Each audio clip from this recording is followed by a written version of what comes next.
Hello, my name is Reed Veracco. I'm an engine mechanic for motorsports at Purdue. I've been involved with the Grand Prix for 3 years now. For all 3 of those years, we've been building our own engines. The program is finally at a level that we think we've got a pretty good recipe for success, and we just want to make a video to, number one, show internally for our future club members how we put these engines together, and then also to share with other clubs so maybe we can have some other engine builders out there. So this is a Kt100, just completely in pieces. I have a small assortment of tools here, nothing too extreme. Allen keys, 12 millimeter socket, torque wrench, some clips, picks, feeler gauges. I got a dial indicator on a stand here. And then this is a Kt100 manual, but mostly I'm just going to talk about the torque values in it. Besides that, hard parts, just so we all are on the same page. I'm going to call this the cylinder or the jug. This is the cylinder head. I got an exhaust header I'll put in the drawer for now. Got a crank. This is a crank bearing, needle bearing. We got one half of the crankcase, other half. This is a chain guard TCI box. In the drawer, we got a lot of the small pieces. Another tool is I've got some solder here, and this is just dial indicator or calipers. All the bolts, you can see there aren't that many. You need 4 of these for the jug. You need 4 of them with washers for the head. You have to have the washers. And then these are the case bolts. And these are case pins. That's about it. Carburetor, just all accessories and stuff. I'll talk more about the bearings and stuff later. I don't know how much of this is going to matter. So anyway, I think I just want to get right into it. So I think the first step is just make sure you have a real clean work area. Make sure you've taken the time to really clean all of these pieces to the best of your ability. It can be really hard to get between the fins and stuff. And you probably see I still got a little bit of dirt and stuff in there. Obviously that doesn't affect how the engine runs, but it just overall can affect getting dirt inside the engine, and then overall taking pride in your work is worth it. These are, engines, so you have to be really specific on them. Besides that, having a clean, clear workspace, making sure your tools are clean. Maybe wash your hands, put gloves on, or is worth doing, and I'll do that here in a second. And just when you tear down, take real careful look at what comes out, so you can have shims behind these bearings if you press them out. I'll talk about that more when I talk about bearings here in a second. But make sure you don't lose bearings, bearing shims. Most other stuff's pretty hard to lose. There's 2 pins in here. All the bolts that go, it's the wrong case half. All the bolts that go in here are the same length. The 2 up here are longer. You should have 6 head bolts, and those are the ones with washers. 4 base, they're the same. And then you have 2 more of those same M8 by 125 that hold your exhaust header on. Those are all the nuts. You have 2 bolts for your carb. Besides that, I really don't think you're going to lose much. Some things to take note: the crankshaft can either be sleeved or not sleeved. This is a sleeved crank. If you didn't have a sleeved crankshaft, it would be this diameter all the way down to the crank web on both sides. You can have just one half the crank sleeved. You can have both halves of the crank sleeved like this one. You could have none of the cranks webs sleeved. The only thing that's going to decide is what bearing part number you want. This is a sleeve crank. I personally think the balls in the ball bearing is bigger with a not sleeved crank, so it may be a competitive advantage. It's just up to you. I'll make a point of that now. A lot of this is art in the sense of all engine building is art. There's decisions that you can make that they can be outside of the rules, so you have to be careful of that. There's decisions that you can make that make your motor less or more reliable, and none of this is advice on exactly how to build a motor. This is just going to be me trying to share all the info that I've collected this far and trying to just be open and honest about how we put these together. And if you want to put it together a different way, that's totally a good idea, and I would think that we can all just help each other by sharing info. So I'm going to wash my hands and we can get to this. All right, so the first part of the engine we're going to look at here is the crankcase. This is these 3 pieces together would be called your bottom end. So the crank, the 2 crank webs, and we're going to throw bearings in here.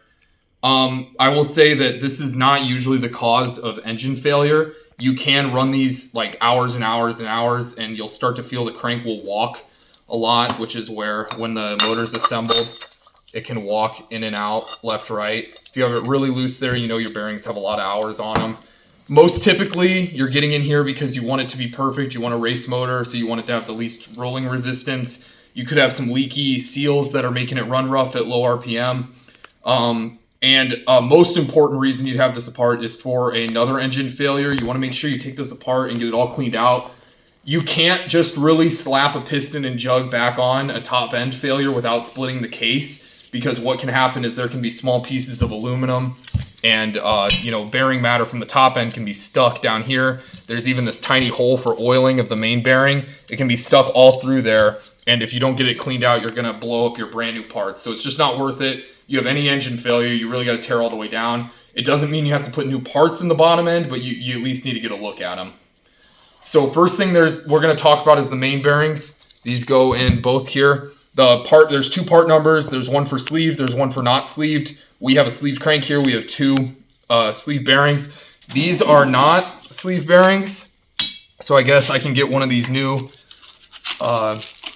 sleeve bearings out. See, that's the only difference there, is the different inner diameter. So what I will tell you is, I guess you can see, you won't mess it up. It literally can't fit all the way on here. And then these bearings I've actually modified to be ground down, and they fit in the case without a press. And the reason you would want that is so that you can get your shimming right without having to press bearings in and out of the cases 5,000 times. Eventually you'll reach a limit. The cases have been rebuilt so many times they don't hold bearings in anymore. If you have an unmodified bearing that comes in and out of the case like this, your cases unfortunately are done. You can try to run them a couple more times, put some Loctite in here to pin the bearing. But besides that, you really need to look at new cases. You could put a bearing in and peen the edge over, try to get it tighter one or two more times, but it's really time to get new engine cases. And it does happen eventually, especially if you're not using a press to push the bearings in and out. You can use a hammer, you can use a heat differential, things like that. You can do research on your own about putting bearings in that way. But what I will tell you is it's a lot harder on the cases than just doing it the right way with a press. So I already know that this case is going to take approximately one shim on each side. So I'm going to start with that right away. And then I'll show you how I've determined that at the end. But basically, you might want to modify your old bearings that came out of the motor if you're doing a full rebuild to slip in and out like this. You can run a Dremel on the inside as well. And what you'll do is you'll put your shims in, you'll put your pins in, and you'll tighten the whole case together without any sealant here. And then what you can do is do that multiple times without having to put wear and tear in your case of pressing in and out to get more of these bearing shims in here. Comet does sell case gaskets that go in here. I have yet to see a motor where you would want to run that. Basically, if multiple times this has been resurfaced here, you see I've got it shiny here just from cleaning up. But if you get real big dings in there from somebody tearing it apart, that's not normal wear and tear. But if somebody has put a screwdriver in here and dinged these up, they won't seal anymore. You got to hit them with some sandpaper, or even maybe take them to a mill, get them flattened down. If that happens several times, you might have to run a center gasket if your crank is too tight in there. But almost every case, well, actually every case that I've ever seen has been too loose. So you have to put shims in here to hold the bearings out more so that you won't have a ton of crank walk. So excuse the mess on my workbench here, but this is actually one of the most important things. So you're going to want to do this with dry bearings before you seal the case together.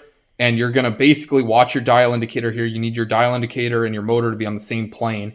And I build these motors a lot tighter than they come from like Comet or anything like that. So we can just see what we got here. I'm just going to walk the crank left and right. So right there, I got about 1,000th. And that's pretty much right where I want to be, honestly, with these. Anything less than 10 is usually really good for me. You will see these come from Comet with 15, 20 thousandths. Like you can literally pull on them, move them like crazy. But yeah, I got my perfect. I mean, I love that.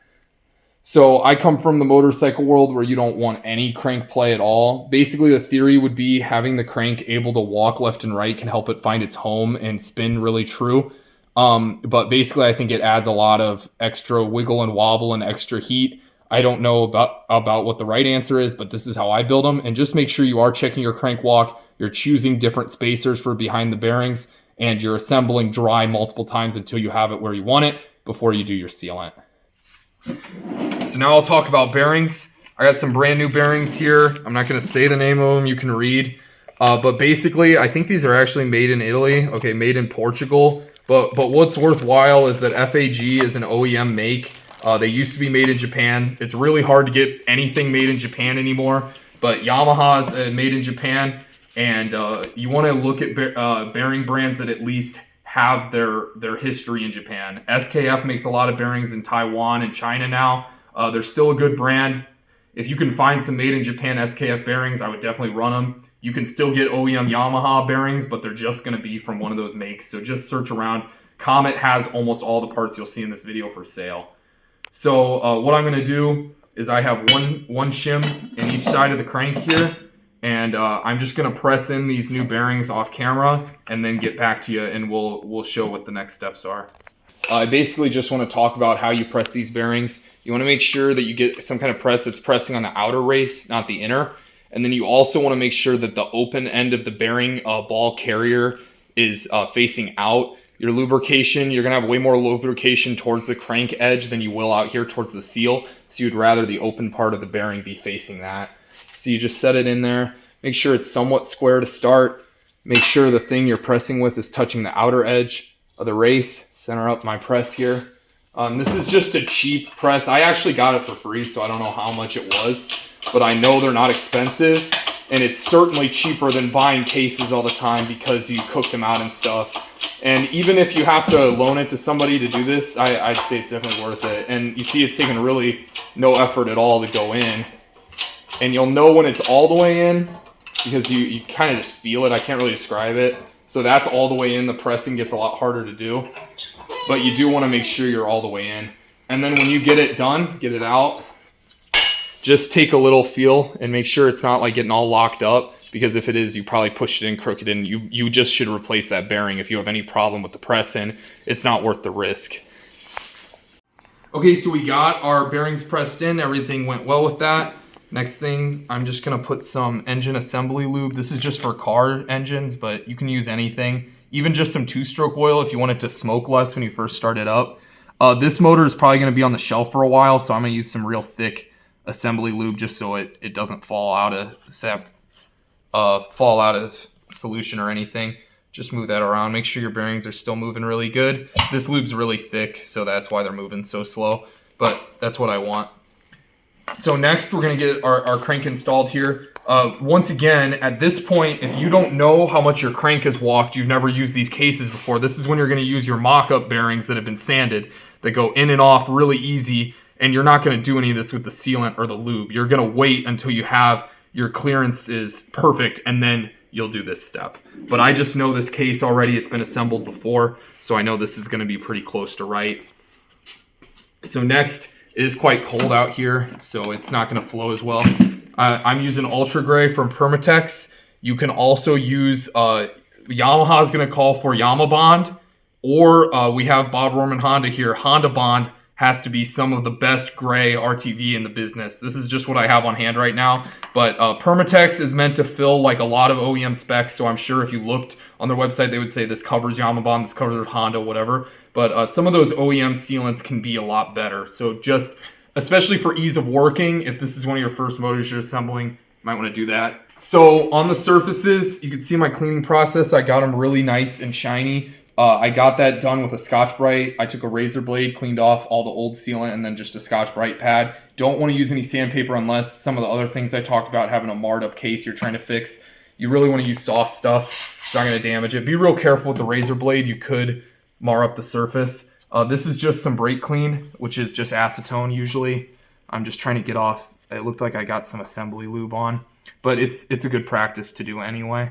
When you use Scotch-Brite, you kind of rough up the surface a little, so that's kind of good to help that sealant stick. Any leak here will affect how the engine runs, so you don't really want that. Okay, and then you have to imagine you're wanting literally zero gap between these cases. So I always take the first thing in a used RTV bottle and kind of get that first thing out of there. I don't want to use, it's usually a little dried up. I want to use fresh stuff. So anyway, you don't want to go overboard with this. It looks like a lot, but I promise it's not. you only definitely want to go on one side of the case, and you'll get a feel for this. But anything that's extra is going to end up squeezing out, so you don't want any of that. So I'm going to go ahead and just paint all this on myself. It's okay if you have too much. You can clean it up. No one's making you put it together sloppy. You can clean it up before it goes together.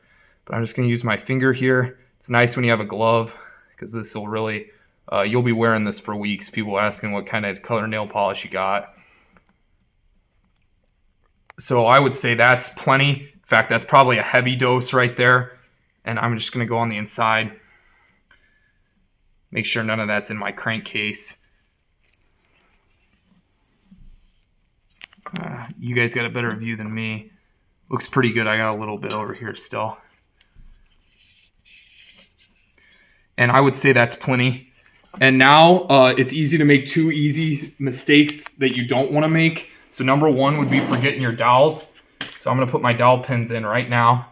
They go right here on both sides. The next easy mistake would be putting the crank in the wrong side. So this big fat side is your magneto side. This is your output side that goes to your wet clutch or whatever. So this is obviously your magnet side. You see this is where the coil lives. So just make sure you get that fat side in there. Should just drop in. It did. Just dropped in. You shouldn't have to force it. And then make sure you have your crank arm between these two. If you have it halfway pressed in and it's out here, you won't be able to get your cases together. So once you have it in one half, just going to take your other half. Can't mess it up at this point. You've got everything right. You're just going to put this together. Okay, so now I'm fighting the dowels. I'm not actually, you shouldn't be fighting the crank. And yeah, it's just the dowel pins. This is real common. There it goes. Okay, so I got it pretty much pushed together. If you can't get it to at least this stage, make sure you got everything right. Make sure you don't have the crank stuck between the webs or anything weird. I'm going to use the bolts to pull it the last little bit, but definitely make sure you're lined up before you do that. At this point, you can also make sure your crank still spins free. If you used a thinner assembly lube, it'll spin freer than this. I used that real thick lube, so it's tight, but that's okay. So now I'm gonna start running bolts in this. I like to a lot of times actually use the cylinder as a stand, so you can adopt that. So I think I said earlier, but your two longer, and these all have washers, and your two longer Allens go up here. And then all the others are shorties. So at this point, you should have snugged all of your bolts down. If you got a little more RTV coming out at this point, definitely wipe it if it's had some time to set up. It should wipe really easy. But at this point, I've just snugged it all down by hand. See, I got some like on the crank webs. You can wipe that up too. RTV is real soft. It shouldn't hurt anything on the inside, but just to make sure. Everything should spin real freely. If you feel like a tight spot or anything, you got to take it apart and see again. If you weren't able to easily run these bolts down and pull the cases together, don't force anything. You got to take it back apart. Maybe make sure your bearings are pressed in square, pressed all the way in. Make sure that you got the right bearings, that the crank's not fucked up and bent. It should go pretty easy. That little bit where I had to pull it was just because I had the dowels out. Sometimes the dowels don't seat real good. But anyway, once you've torqued it all by hand, don't go reefing on these. They have a torque spec, so right here we can see crankcase bolt is 7 foot-pounds. So I'm going to dial that in. 7 times 12 is what? My helper is better than me. 84. 84 inch-pounds. So up here it's 85. That's close enough. This isn't rocket surgery. But just make sure, once again, you're going to torque these in a crisscross pattern. I would imagine most of these are already over 7 foot-pounds, even just by hand, but definitely worth checking. And then, yeah, see, just make sure it's nice and tight, and then I always give it a mark so that I know where I've been and where I have to go. Well, that took some. Yeah, it's real hard to kind of get a video for you guys, but what are you going to do? Oops.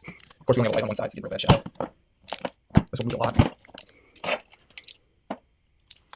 And we'll speed up this part for sure.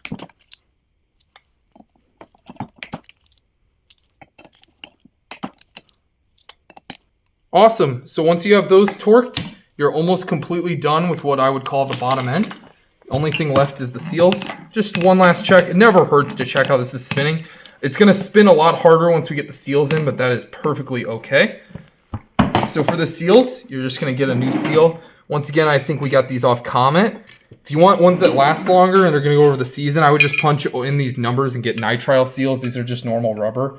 But we rebuild our motors a lot, so that's why we're not too worried about that. But the nitrile will stand up better to if you're ever running pump gas with ethanol in it or anything like that. But these rubber seals are what we run, and they're usually really good. My assembly lube is almost out. Okay, I'm just taking a tiny bit of assembly lube, not much at all. I'll run it on the inside of these seals just so they don't start dry. That's plenty. It's probably too much. I shouldn't have to be wiping it up. And then next thing, I'm just going to take, and this is the last thing you need this RTV for. Just get the smallest little bit on my finger here.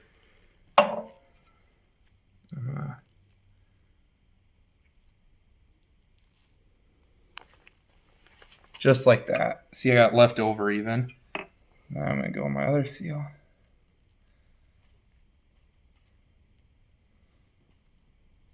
It's not a lot. This is just to fill any imperfections of the case. Just give me some peace of mind as well about it coming out.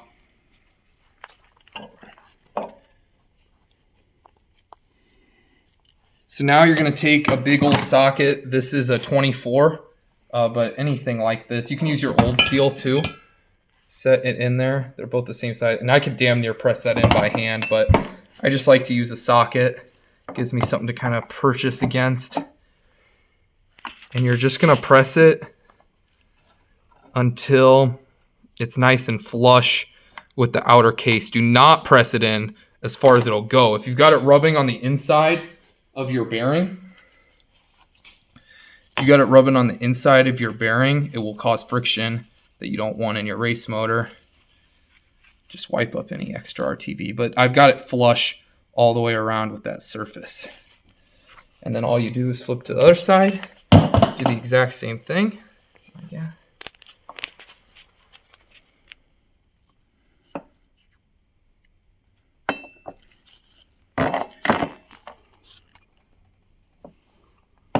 This one's trying to go in a little crooked on me.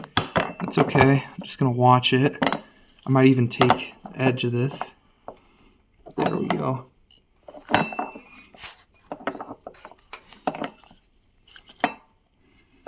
Shouldn't need much force at all. Perfect. I really like how that went. Had to be a little more careful on that one, but it went well. So this is what I would call like a rotating bottom end. Once again, this RTV continues to get on my crank. I don't know how, but just make sure you're being real clean and getting it up. Once again, I don't think that's going to cause any damage, but just to make sure. And you see how much harder it is to turn with the seals, so that's why you just want to check that before. I guess I better stop rotating that so much because that's when it's picking it up. But that's what I was saying about putting way too much RTV. A little goes a real long way. So next we're going to move on to what I would call the top end of the motor. So that's cylinder, piston, and stuff. First thing I'm going to do is get my needle bearing. This is a Yamaha one. I think the KSI pistons include one. I might be misspeaking on that. But any of these are fine. And I've never seen one of these be the reason for failure. But I just lube it up a little, put it in there. Now, this is a Yamaha piston. We could talk with pistons to the cows come home. But basically, there's KSI, there's Yamaha, there's Burris. There's a lot of makes of these pistons. Sorry. There's a lot of makes of these pistons. There's a lot of different thoughts on this. Just do your own research. You're never going to go wrong with a Yamaha OEM piston. Just make sure it's fit to the wall really well. And that's one thing that we're not going over in this video is piston to wall clearance. That's something that's more advanced, and you can research building any motor to decide on that. But definitely look into maybe just having this outsourced at a motorcycle shop, getting a piston fitted, or Fox does it as well. But this is some of the most important stuff right here is your piston to wall and choosing the right piston. And even if you just pay to have this done, you will still save so much money if you assemble the rest of the motor yourself. And I don't want to give you bad intel and then your motor blows up and you come crying to me. But basically just make sure your piston is well fitted to the bore. Make sure you have a legal size. Make sure you have a size that's a good piston to wall clearance that you're happy with. Next thing would be the piston ring. Once again, all different kinds of rings. This is a gold ring, I believe. OEM Yamaha rings are good. Yeah, this is a gold ring. You can see the gold coating. Some rings for other engines and stuff will have little markings denoting the top and bottom. These KTs do not typically. So I'm going to try to not have a bunch of shadow here. But basically, next we're going to check our ring end gap. So you're going to put the ring in the piston all by itself. There's WD-40 in the cylinder. Make sure it's not completely dry. Also, when you clean this, don't be afraid to get all this stuff in the sink and stuff, but this cylinder liner will flash rust if you don't quickly get some WD-40 or some kind of oil on this, because it is a cast iron bore. So I'm just going to push it down with the piston until it's square. And you can see that tiny little gap. I'll try to get you in there. On there. So not the big fat gap, the one even more in there that's your ring end gap. If you have that too tight, when the motor heats up and things expand, those rings can actually butt up against each other and cause engine failure, cause it to tear up your liner. So that's what we're going to measure next. I believe this motor should be around 14 thousandths that we're building this to. But what I am telling you is, once again, do your own research, make your own decisions on that. Here's an 18 thou feeler gauge.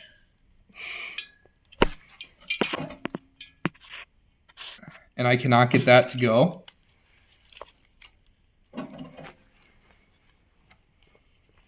So here's a 15. This is about where I want to be.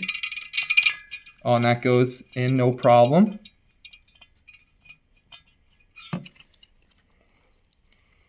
So I'm between 15 and 18. That's right where I want to be.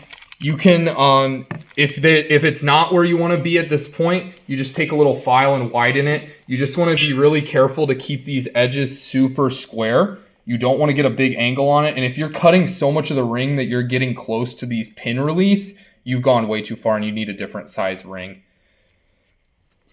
To install the ring on the piston, you just want to be real gentle. You can find the pin. That's going to go on the same place as these pin reliefs. And you should just be able to roll it on with your fingers. Being gentle again. You'd rather be gentle than break your ring.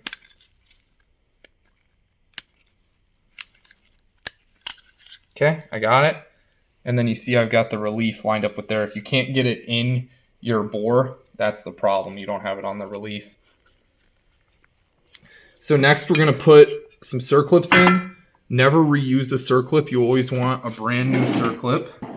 Okay, so the first one is going to go really easy because there's no piston pin there and you haven't tried to install it. But you're just going to want to take...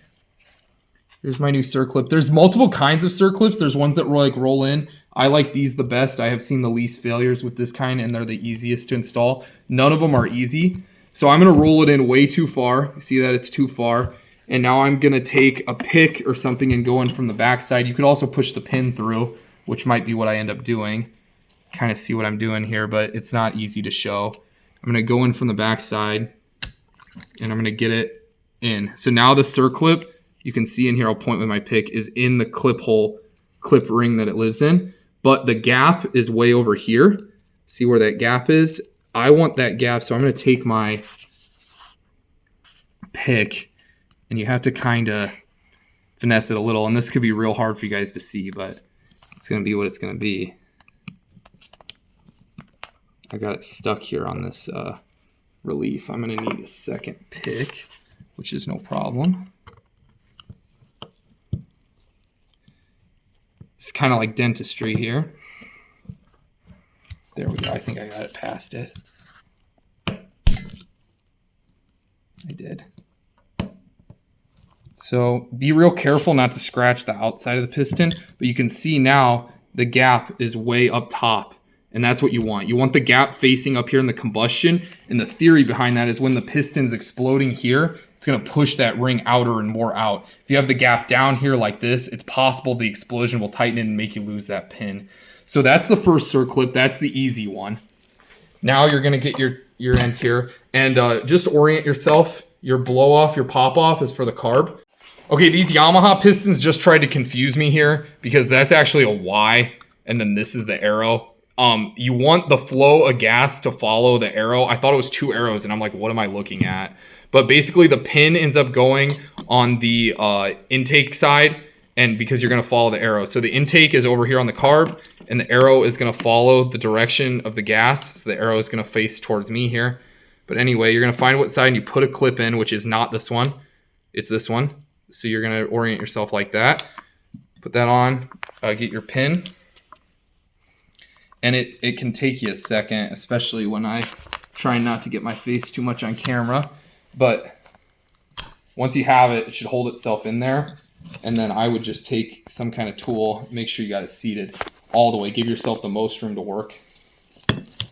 Now we have to do the much harder circlip. Try to keep it in the light. But once again, I'm going to start with, and I'm going to try to get the gap more in the right place now that I'm not explaining it to you. But remember, you want that gap to be up.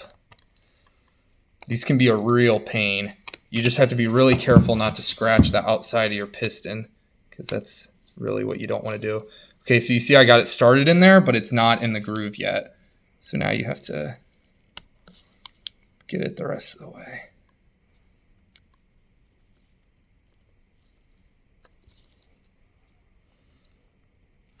There, you heard it click. So now we've got it clicked in, but it's still not oriented the way I want it to be. So I'm going to grab this ear, and then this is where that edge of it is kind of getting stuck in that relief. So that's take my second. I hope you guys can kind of see, but this is just something you're going to have to experience. Okay, I've got it oriented how I want it now with the gap at the top of the piston. And you need to do that on both. Make sure the gap's at the top, and you need to make sure it's clicked all the way in. Take a good look all the way around. Make sure it's really in that groove. Take a second look on both, because this could like destroy your jug to the point it's not even rebuildable if this pops out while your motor's running. Okay. So now we have to talk about putting your jug on. So there are going to be jugs that are faster and slower. Just you're going to have to experiment and find ones you want. You can measure the ports too. Make sure you look in the rules for legal port sizes and make sure you're not running an illegal jug. You want ones that say 787 right here. Those are typically faster. The ones that aren't 787 you can modify and stuff. Just look in the rule book for that. But anyway, we're going to have to choose how high or low this jug is on top of this bottom end. So in order to do it the best possible, you want the ports to be completely exposed. So you're going to want a decent amount of base gaskets. And for this, I'm going to bring them out. Make sure you have a good variety of base gaskets to play with. These aluminum ones are nice and thick, can get you some spacing. Just have several that you can play with and check. So first thing, I'm going to get a little bit of oil on that piston just so I don't mess up a brand new piston going in and out several times. Once again, you might want to use something thinner than this assembly lube, but I think this motor is going on the shelf for a good minute, so I want something thick. But if you're running it soon, you don't have to do that. And then just to get an idea, we'll put no base gasket and make sure we orient it right. Look at your pop off again.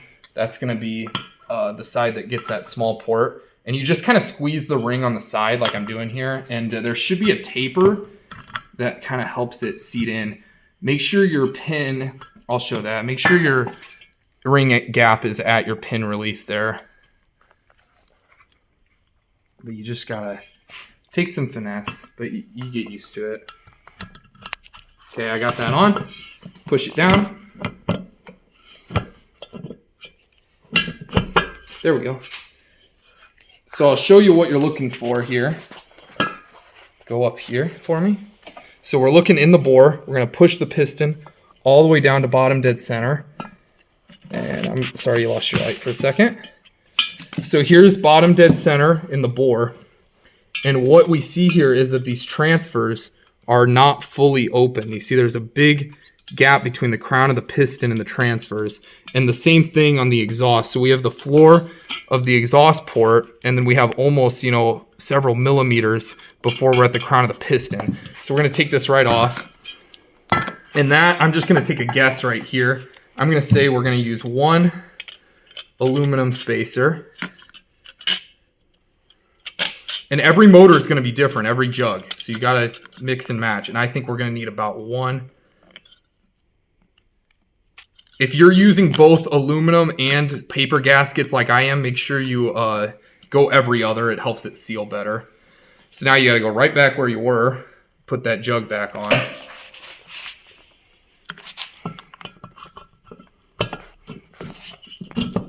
And I told you you'd get better at it. Okay, make sure it's all the way bottomed out on those 2 gaskets. Roll your motor all the way over to bottom dead center again. And typically the transfer floor is lower than the exhaust floor.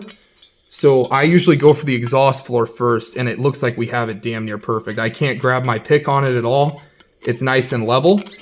I would love to raise it about 1 more gasket to get these transfers fully opening at bottom dead center. But the problem is the more I raise this jug, the less compression I have. And you'll see that in a second here.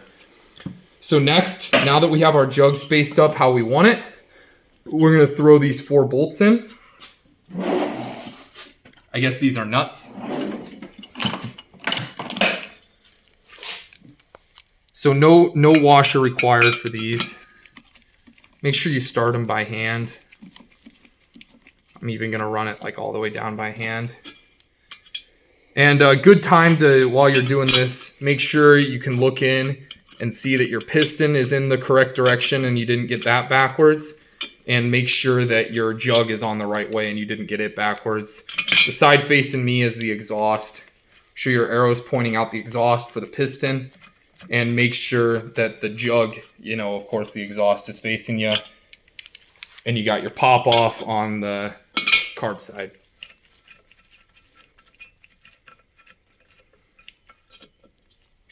Okay, once I run those down by hand, I'll just snug them up a little. Once again, going to crisscross pattern. And then we can look in our book again. I'm going to go ahead and put these base gaskets out of our way because we chose ones we liked. And that might take you several attempts, and that's no problem at all if your jug has to come on and off a lot of times.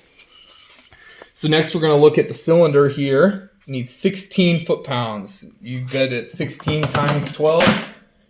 192. Awesome. So let's hope I think my thing definitely goes that high. Oh yeah, it does.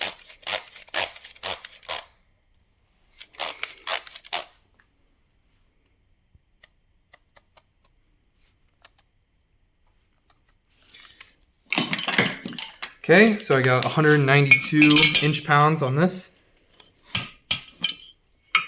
Going to crisscross.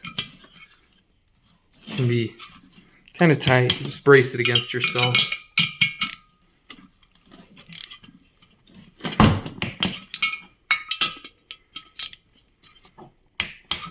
Okay, so you got that together. Now we can take a look at top dead center on the piston. Oh, make sure you got a ring in there too. If you have your piston to wall exactly right, you shouldn't be able to wiggle this a ton. It's kind of a feel thing, but our piston's not moving too much in our bore there. Everything looks good. It means we got good ring tension and stuff. Now the same way we had several base gaskets in there, we're gonna need to choose from several exhaust gaskets. So I got a couple here. I got a real thin one.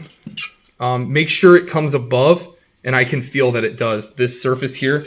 Some of these jugs have real sunken liners, and you need a thicker, so here's the liner, here's the cylinder.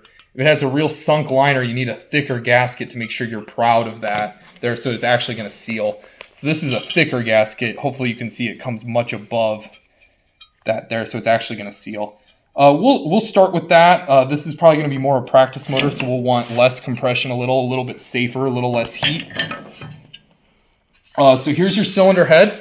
I will talk to these. This is an older style one. It doesn't say Yamaha here, and it only has 3 ribs here. You can see ones that have 4 ribs, and they say Yamaha. That's a newer style. They have more heat capacity, so it takes them longer to overheat, but you can't run them really any hotter. I don't think they bleed any more heat. I mean, maybe a little bit, but in general, they just give you more time to save the motor. It's not like a competitive advantage. And then inside the bore, I could have got this a little cleaner, but this is fine. This is all just carbon. You just want to make sure there's not big, deep pitting or anything like that. If there is, you could take some sandpaper, smooth it out. Just make sure there's not any high spots or leftover from old failure in there. Make sure you got a gasket in there. If you have one that says Yamaha, they technically want you to put the Yamaha towards the front of the engine. I don't think it matters. They're symmetrical. So get that on there. And then for right now, we're just going to throw 3 of these head studs on here, which is only half. Make sure you have a washer on these always.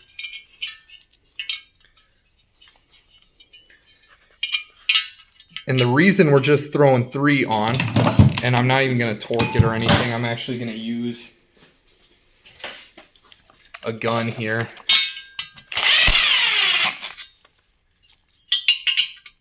Always start the bolts by hand. You don't want to strip them. Okay, so once you got, half of them on there, you want to hold this.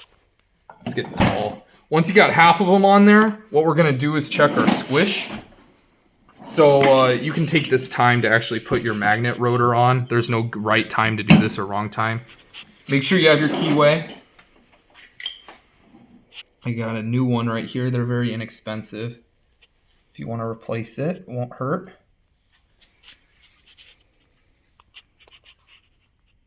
Okay. Get your key lined up. Get washer, this, bottom it out, and then I always drive these home with an impact gun.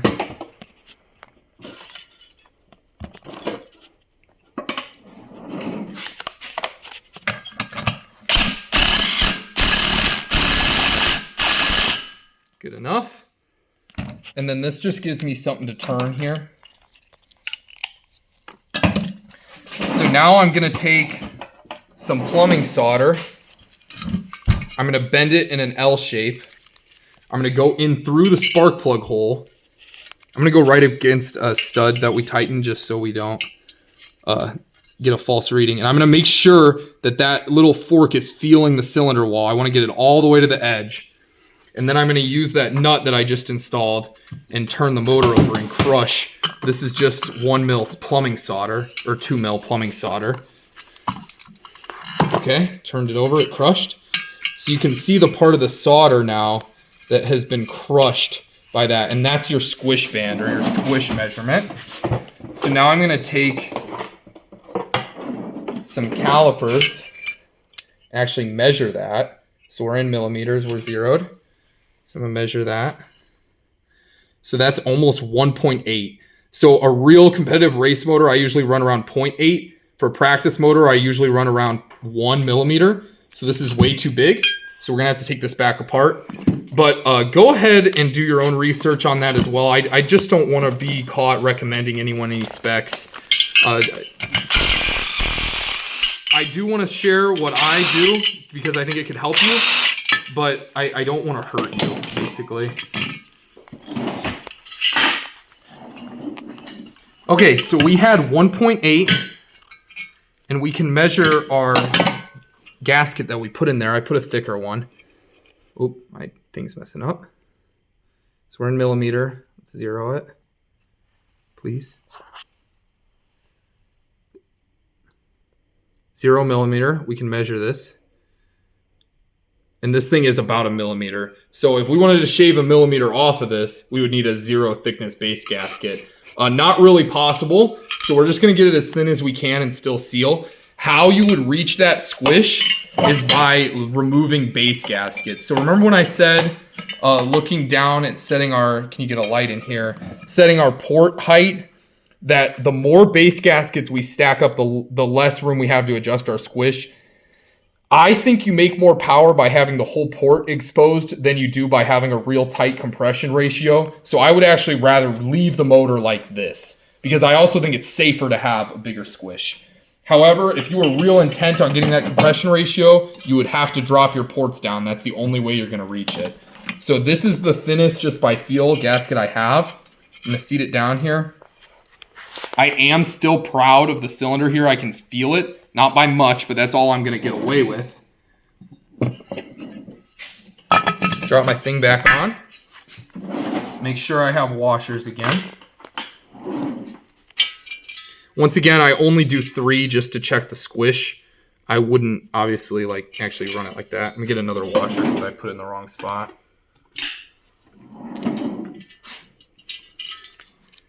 Just half is plenty to check the squish. I would not run it like this.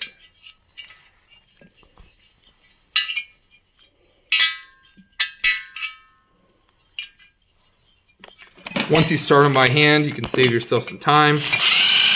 Run it down with an impact. Once again, just to test. Make sure you cut off that piece of solder that you already tested. It's no good to you now. And then make a new L. And then reach in again. Once again, I would try to be where a stud is. I got it stuck in a port here. Right there. So now I'm going to roll the motor over with my wrench.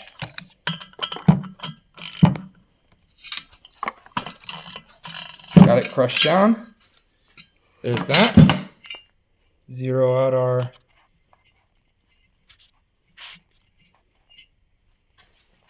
gauge. Okay, give it a measure again. Okay, so we're at 1.5. We knocked 0.3 off. I'm pretty happy with that. I would much rather have a bigger squish than have my ports messed up. So that's how I'm going to run it. You can make a different decision about that if you want. Just do your own research. So I'm going to put the rest of those washers on. The rest of those studs.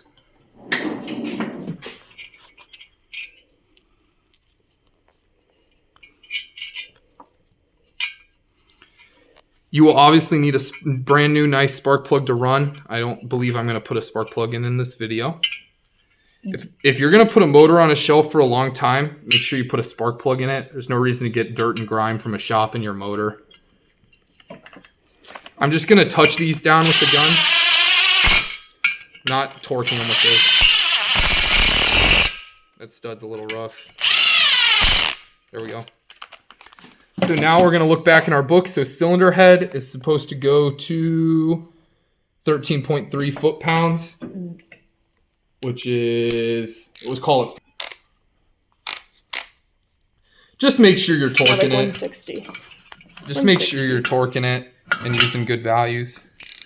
Go in a star pattern here. Once again, anytime there's a lot of bolts and I don't want to mess them up. This can also help you tell maybe if a freshman rips your motor apart.